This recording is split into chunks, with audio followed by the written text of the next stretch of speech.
What's up, everybody? Welcome back to another episode of the Alli from Corporate podcast. This week's guest is Hilarie Zombek. Hilarie, it's so nice that you've joined us today. Thanks. Thanks so much, Allie. Happy to be here. Awesome. So, you and I have gotten to know each other a little bit in the past few weeks and months, and you are a career coach who helps people get sales roles. Is that right? Yes. That is Yes. great.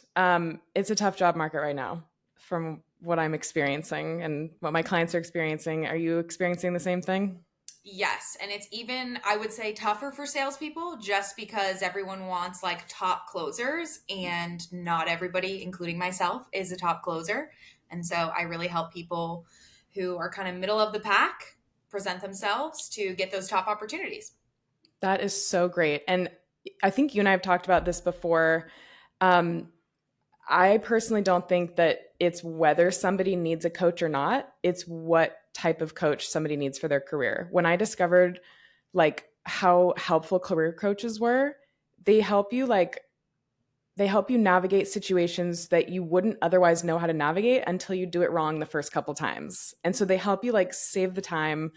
So I love that you are a coach for salespeople. I know that we have listeners today who are interested in sales jobs. And from what I understand, you broke into sales kind of like not on purpose, right? Like you Yes. you studied anthropology, I think.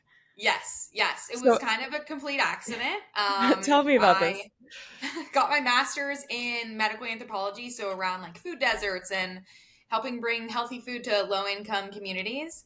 And I graduated in an election year, and because most of the programs are funded through the government, everything gets put on hold. And I was like, I need health insurance. Once like I was 26, I couldn't be on my parents' insurance anymore. Not only did I need money, and so I was working at Starbucks at the time as a barista, and one of my coworkers' husband was the CRO or head of sales at a trucking company. And she was like, they just look for people with high energy, good personalities. They'll teach you the rest. She got me an interview.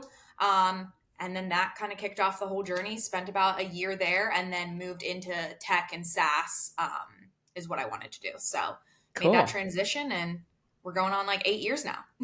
Oh, that's awesome. That's a really inspiring story because I've actually spoken to a lot of people who would love to be in sales, pharmaceutical sales, medical device sales. I mean, you can make a killing with some of those commissions, but they're like, I've never had a sales job. Why would anybody hire me as a salesperson? So, what advice would you have for somebody who wants to break into sales who's never had a sales title? You said high energy and a good personality. Anything else?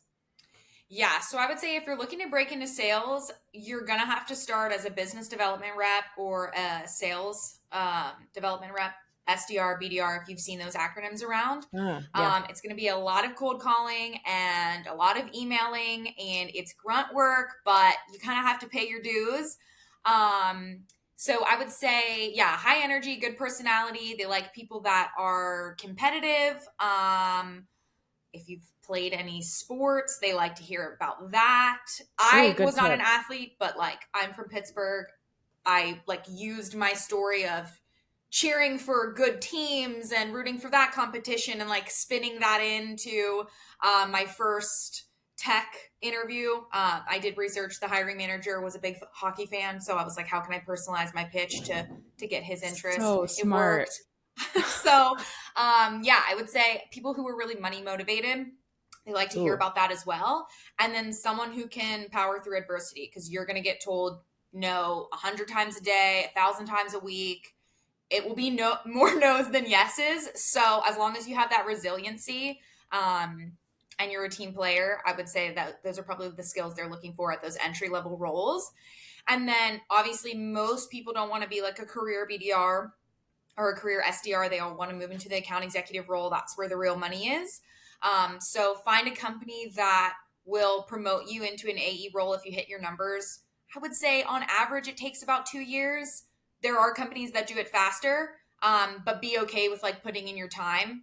And uh, I had a lot of people who like just got promoted in my last management role to AEs. A couple months they wanted to leave. I was like, no, you'll never get another AE job right now because you haven't been in the closing role long enough. So Yeah. try to get like 1.5, 2 years as a BDR, SDR, get promoted, do 1 year as a closer, and then usually you can pivot and move to a different company. Okay, I want to pick apart some things you just said because this is Yeah. gold. So you just described an entire career path for like the first 5 years of somebody's sales career. So BDR, SDR. You said that was sales development representative, and then what's BDR? Business development rep. It's Got honestly, it. it's the same job. Some companies call them SDRs, some call them BDRs. I think there's like a little distinction, but for the Yeah. most part, it's the same job. If you see either one of those roles, go ahead and apply to it. They're the same Okay, job. got it. So do those roles for 1 to 2 years and don't be afraid to get told no. What is your philosophy on like being told no and being resilient against that? Like, how do you not take it personally? Because some people probably get angry and frustrated and annoyed. Like, what's your philosophy on no? Yes. So I would say for sales in general, you kind of have to find like a homeostasis. Like you can't live in the highest of highs and the lowest of lows because you will get whiplash. Like one day you've closed a deal, this is amazing. The next day you've lost 5 opportunities, you have no pipeline, you have to start from scratch. Okay. And so if you find yourself like celebrating the high wins and then getting really low on the days where it sucks, it's going to be really hard. So you kind of just have to be like, it's kind of like in dating. If you get ghosted, like Yeah. it's not my problem, it's that person's problem. Yeah. And just kind of be like, okay, well, that person said no, click, move on to the Next. next. Okay. Like, you really can't take it personally. You're selling a product, you're selling goods. All you can do is kind of like, was it my pitch?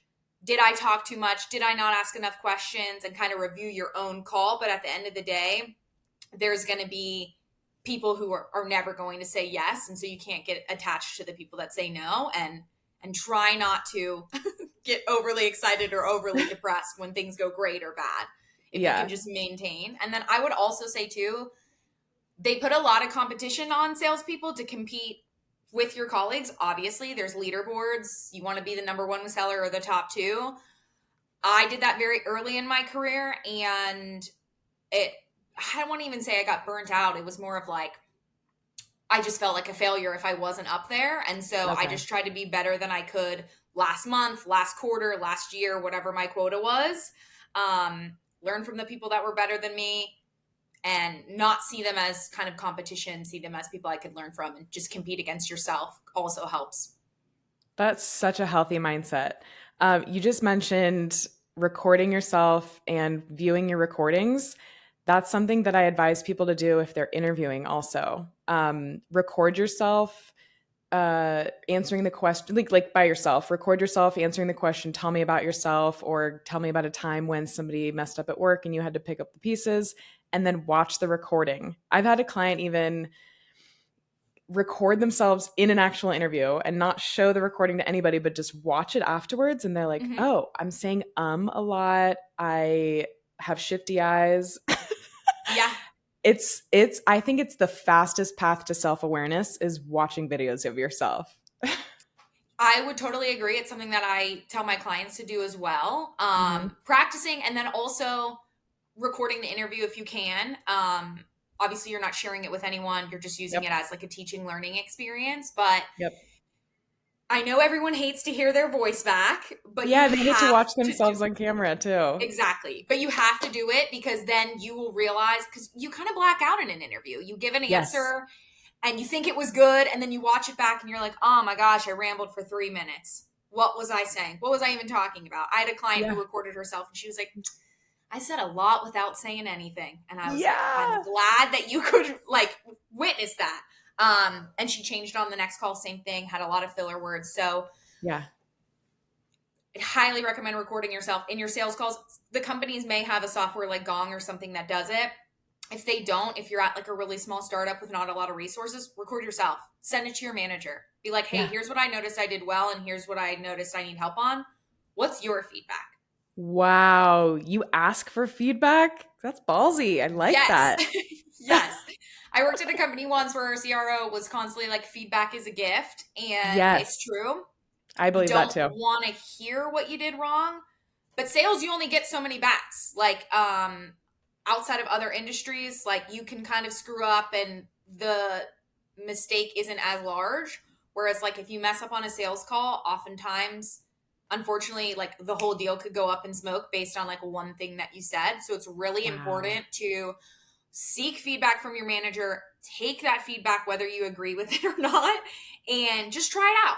Just try it out and have an open mind, Yep. because the ideal is you want to get as good as you possibly can quickly so that you can close more deals and ultimately make more money. Yeah, and sales is such a funny position because you can literally measure how good you are at your job. Not a lot of Yes. roles are like that. Like I was a project manager, I was a mechanical engineer. It's not so easy to quantify your work and your progress, but sales, I mean, not only can you say like this is how good of a salesperson I am, these are my numbers, but also in an interview, you're selling yourself. And so you literally have to demonstrate your competency at the job during the interview. Like Yes. what tips do you have for people that are doing that?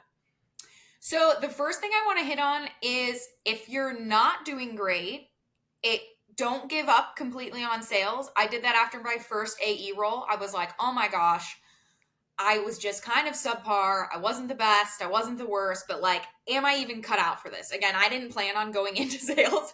And then I became a closer and found out that I was like, "Oh, I wasn't that great."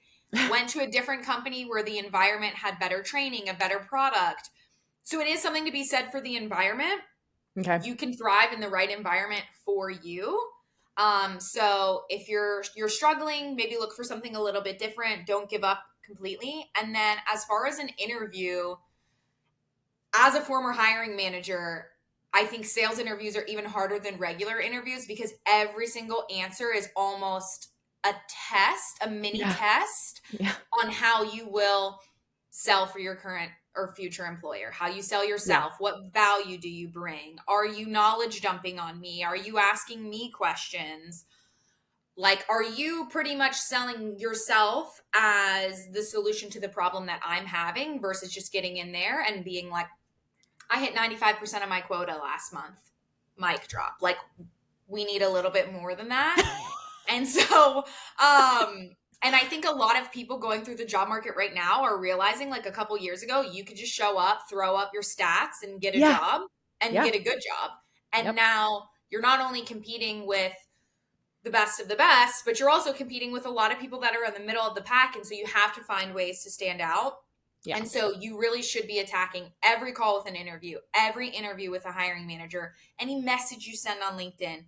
Treat that person like a prospect and pitch Oh, yourself how you would pitch a product is the best advice that I give my clients and I would give anyone who's looking to break into sales. wow. And when somebody likes your style, they'll be like, "Yeah, I want an interview with you." And some people might not like your style when you're hitting them up in cold DMs on LinkedIn, but somebody's Right. going to be like, "Oh, I like her persistence. Let's interview her." Yeah. And I would even say, like, I hired a lot of folks on my team. I think at the time people thought I was crazy because I was working at a SaaS company and they were like, we need people who can come in here and who can sell software. I Yeah. hired a lot of people who were doing door to door sales, selling freight, which is space on a truck, like these really gritty, hardcore, a lot of dials, a lot of emails. I can teach you how to sell software. I can't teach you to want it and have that grit. And that is a huge thing that sales managers look for. So I would even say if you're in kind of a different industry selling and you want to break into technology or pharmaceuticals, medical device sales, whatever it is, talk about the grit that it takes to do your job and why, if just given the chance, you could outperform someone who's maybe sold at a tech company. Because a lot of companies right now, especially if you're trying to break into software, SaaS, tech, whatever you want to call it, they're like, you have to have 2 years of software. And they just have this kind of idea in their head of their perfect candidate. But Yeah.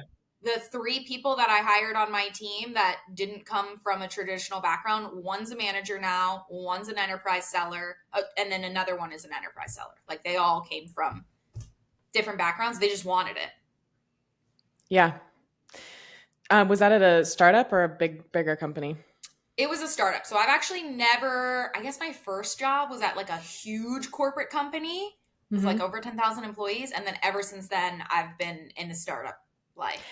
So let's talk about that a little bit. I have some experience with startups, and what I've noticed is that they give big titles out and big money. And Do you agree that you can rise up the ranks faster at a startup versus a larger company? And like, how can somebody navigate that and use that to their advantage? I would say yes. I went from a BDR to a sales manager in a year and a half, which is crazy. I know I just told everyone, like, hey, you have to be a What? BDR for 2 years. But it's a lot of like kind of being at the right place at the right time in a startup. Okay. And not every startup is created equal. So the first one I worked at was a small marketing tool that was competing against like your big guns. Mm-hmm. And I realized what it was like to not sell at the industry leader. The second company I went to was this like crazy new privacy idea startup. They were headquartered in Atlanta. A recruiter reached out and I was like, okay, I'll take the interview. I'll take a shot. I almost turned it down for the dumbest reason ever. And I'm glad I didn't. And I started there as an account executive. And then, like, 3 months in, I was getting tapped on the shoulder about, do you want to move to California? Do you want to be an enterprise seller? Do you want to move to this other team? And I kept saying no because I just didn't feel like in my heart that's what I wanted to do.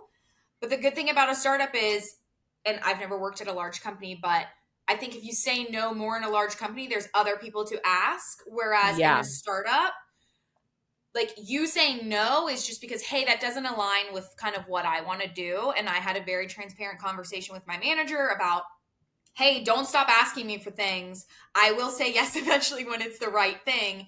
And then Wow. literally out of a quarter, they were like, hey, we want to start creating an SMB team. Would you be willing to apply for a manager role? And I was like, okay, I You definitely wanted to held get into out. management. You What? held out for that. You said no Yeah. to everything until it was good enough for you to say yes to. I love that. Exactly. And I had always wanted to get into management. I literally never thought it would happen so quickly. And I was like, yeah, let's do it. So What? I would say if you're going to go work out a startup, and this is something that I help my clients with because I've unfortunately like lived and learned through the what makes a good startup and what makes one that's not going to be a long-term fit.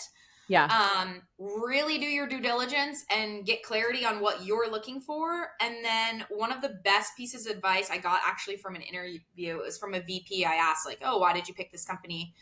And he was like, I try to take emotion out of all of it. So it's not about the Ooh. vibes I'm getting from the person I'm interviewing for. I want to look at, has this CEO had experience before? Does the CRO, have they sold? Do they have a team? Is this their first role as being a CRO? Oh.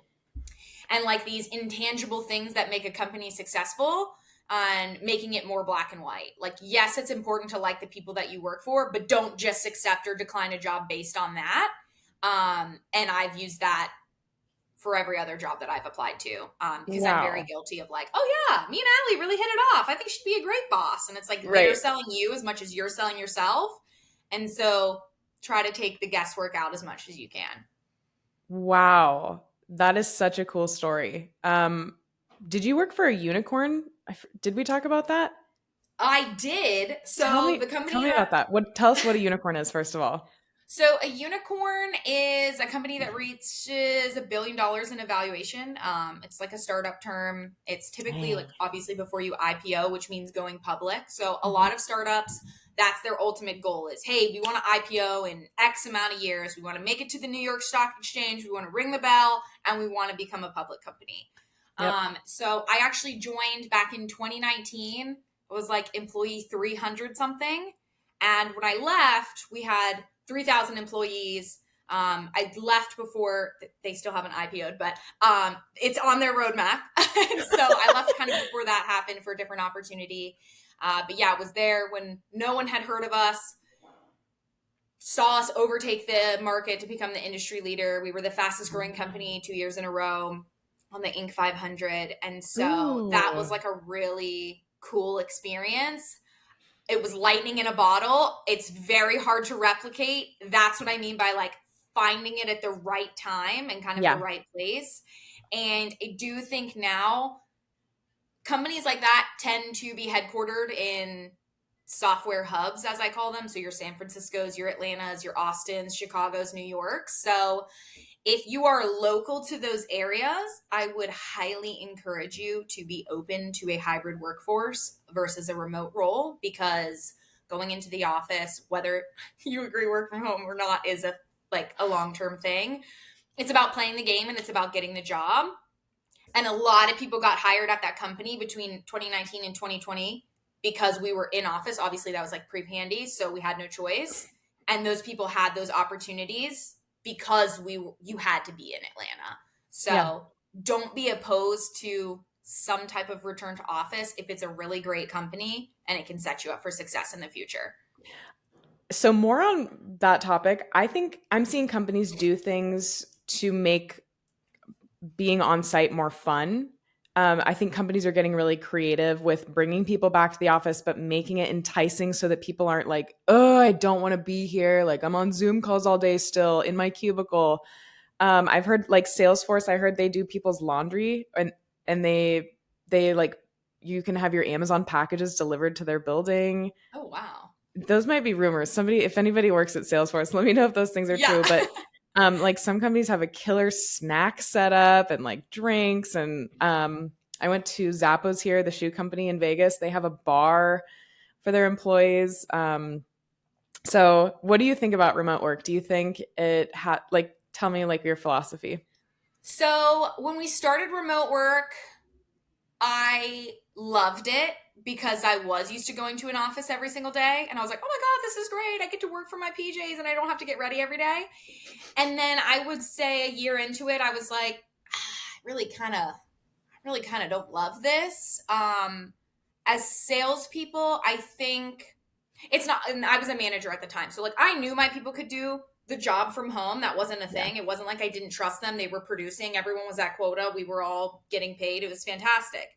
Yeah. But being in an office and seeing how quickly I ramped and also people on my team. So the first 8 people I hired started 1 month in office and then the pandemic hit and we got sent home. Wow. Their road to success and the velocity in which they could do that compared to the people who started remotely was drastically different. Yeah.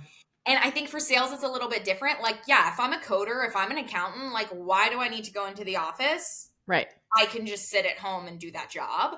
But for something like sales, when you hear other people on cold calls or Alli, what did that person just say to you that had that response? Like there really is something to be said of sitting in the bullpen, smiling and dialing with your colleagues and just kind of hearing what other people say. Yeah.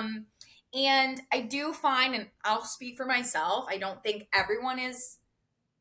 lazy is the right word, but when that 5 o'clock hits, I'm like, okay, I'm shutting down my computer. I did what I could. I don't think I'm seeking extra work. Whereas like when I'm in the office and I had nothing else to do and I saw so-and-so go into a demo room and I was like, oh, I got an hour to kill. Can I listen to your demo? Good point. And like I just shadowed more and it helped me be a better closer because I had the access to witness that. Sure, I Yeah. can go on Gong and listen to it. But again, if you're doing it virtually, you're scrolling on your phone, you're playing with something on your desk versus you're in a room with a person you want to be respectful to the AE who's doing the demo, you're Yeah. listening a little bit more. Yeah, So, you're feeling their energy too. Energy is contagious. When everybody's feeling really enthusiastic and upbeat, then you're like, all right, yeah, like I got the energy to keep going. But yeah, I feel the same way like at home. I mean, I love working from home. I love not having to do my hair and makeup every day and just wear sweatpants. And I haven't worn jeans since 2020, probably. yeah. Love that for me. And I just feel like I'm lucky that my husband and I do a similar thing for work. And so we have like the same energy. It's almost like we're our own bullpen.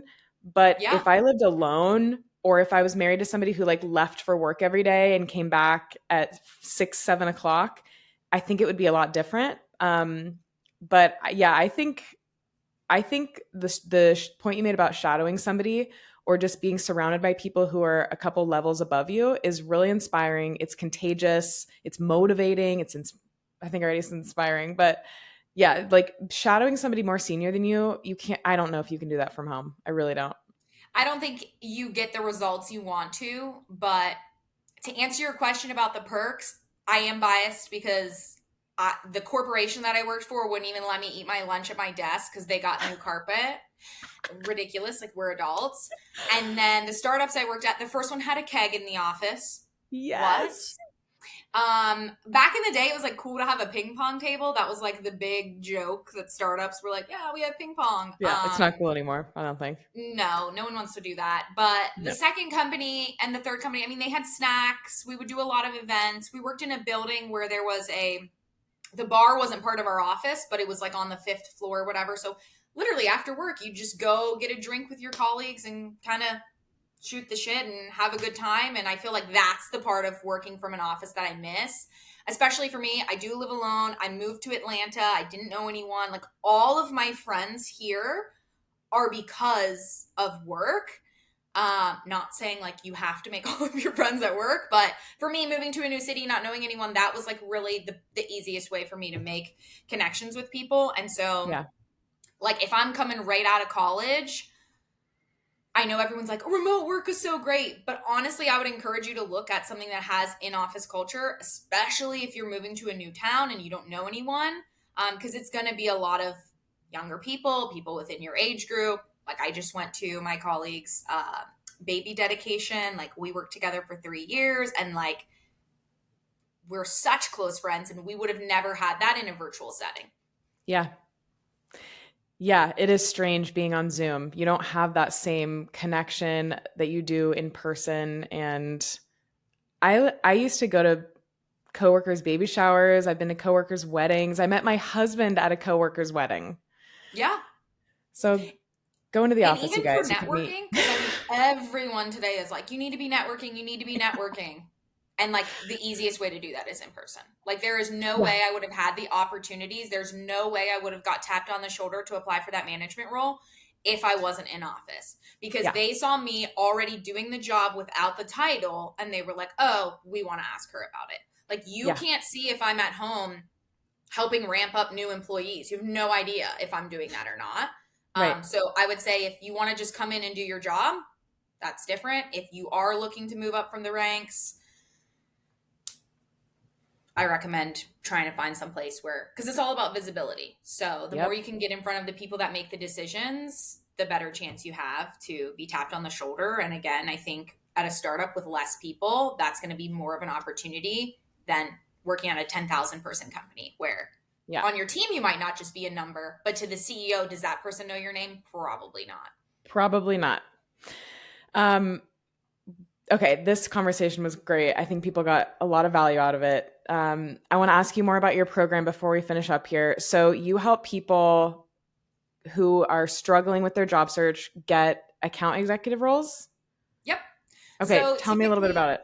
yeah, so typically it's people who have been in account executive role before, Mm-hmm. 1 to 3 years. I have clients higher or lower than that, just kind of Mm-hmm. depends. A lot of my clients have been laid off because they make a lot of people that have been laid off are salespeople, Yep. because they make the most amount of money in an organization. So it's quick to just kind of cut that when they have to make that choice. And then I also work with people who are like, hey, I got this experience. This is the first startup I've worked at, or this is the first AE role I've had. I want to go to a different company. I have no idea what to look for. And like, I don't want to end up in a place that's crappy Yeah. or like not a long-term fit or, not something that they want to do. And so really, I mean, I help with everything from resumes to LinkedIn, but I would say the biggest value that my clients get out of it is the fact I was a hiring manager for 4 years. I know the questions they're going to ask. I know the answers that they expect to hear when they ask you a question. Yep. And just kind of how to sell yourself and tell your unique story and how to stand out from the pack. So Cool. And that's so valuable too, because I'm hearing people are getting hundreds, if not thousands of applications for a job. And so you have to be the one that stands out because they say the cream always rises to the top. Got to be the cream. yeah. Get noticed. Yeah. And I just don't feel like the interviews have been, when I interviewed for jobs, like literally 5 years ago, I don't think I was asked one behavioral question. Maybe tell me about a deal Really? you lost. It was like numbers and kind of like, what's your 30, 60 day, 90 plan? And what can you bring to the table? It was very easy. Now, every interview you go into, there's like 3 rounds of behavioral questions. Yeah. And again, if you've been laid off for a while, something that my clients really struggle with is like getting back into the sales. what deal did I lose? What did I learn from it? And there's all this sales methodology. If anyone listening is familiar with like spin selling or medpick or, any of the other acronyms, it can be hard to kind of remember to flex that muscle. And so that's something that we work on a lot as well, is like good examples that show your strengths and also what you've learned from losing deals, Yeah. or whatever the behavioral question is, and really working through like the STAR method or making it concise, is probably the biggest challenge that I see that I'm having. Cool. If anybody listening is interested in getting in touch with you, what is the best way to contact you? I would say LinkedIn. I spell Hilarie a little bit unique, so check out the screen and how it's spelled, and you can find me there. That's my primary social media right now. Cool. My Sounds DMs good. are Well, open. If you have any yeah. questions just about one off or anything we talked about on the podcast, let me know. Cool. Well, I'm so glad you were able to join us today. I know a lot of people are going to get value out of this because I actually believe everybody is in sales. I think everything in life is a sale. You're always selling something. You're selling yourself, an idea, your opinion, a concept, a product. So this was really valuable. So thank you for joining us today. You're so welcome. And if you want to get into sales and then you find out, whoa, I do not want to chase a number for the rest of my life, as Alli just said, the transferable skills that you can take. Because when I was out of my master's, I was looking at like public health jobs, and they were like, oh, you have to go out and fundraise, you have to do all of this stuff. Like I Yeah. can easily go back into that because Yep. I know how to pitch a product, pitch a service. So Yeah. I would And say if you're thinking about it, the resiliency piece, like being told no and just picking yourself back up and dialing again, that is like a metaphor for life. Like, mm-hmm. you just got to keep So if going. you're thinking about breaking into sales, I would say try it, do it. If you hate it, you can totally get another job. And if you love it, it'll be one of the best financial decisions you make. Awesome. Good tip. All right. Well, thank you for joining us today, Hilarie. And if anybody wants to get in touch, she is Hilarie Zombek on LinkedIn, Hilarie. And we will catch you next time. Awesome. Thanks, See you Alli. later.